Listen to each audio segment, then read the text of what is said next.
మార్కెట్లో ఏదైనా కొత్త వస్తువు వచ్చిందంటే దానికి తగ్గట్టుగానే నకిలీ వస్తువు కూడా రావడానికి సిద్ధంగా ఉంటుంది.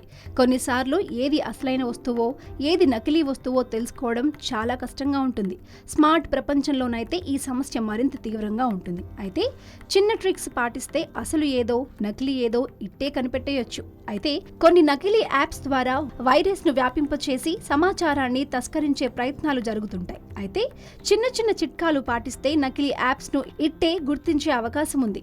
స్మార్ట్ ఫోన్ మొబైల్లో ప్లే స్టోర్ నుంచి యాప్ను డౌన్లోడ్ చేసే ముందు ఆ యాప్ పబ్లిషర్ గురించి తెలుసుకోండి. మీరు ఇప్పటి వరకు ఆ పబ్లిషర్ పేరు విన్నారా లేదా గుర్తించండి.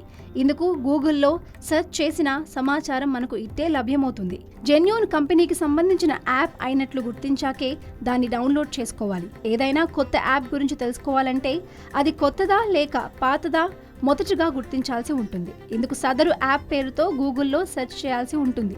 గూగుల్లో సెర్చ్ చేసిన యాప్కు సంబంధించిన సమాచారంతో ప్లే స్టోర్లో ఇచ్చిన సమాచారాన్ని సరిచూసుకోవాలి. అప్పుడు నకిలీ ఏదో అసలేదో ఇట్టే కనిపెట్టేయొచ్చు.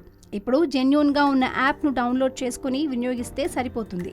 ఒక యాప్ను డౌన్లోడ్ చేయాలంటే ప్లే స్టోర్కి వెళ్ళి డౌన్లోడ్ చేస్తాం. అయితే యాప్కు కొందరు వ్యక్తులు ఇచ్చిన రేటింగ్ ద్వారా అది అసలో లేదా నకిలీయో ఇట్టే గుర్తుపట్టొచ్చు.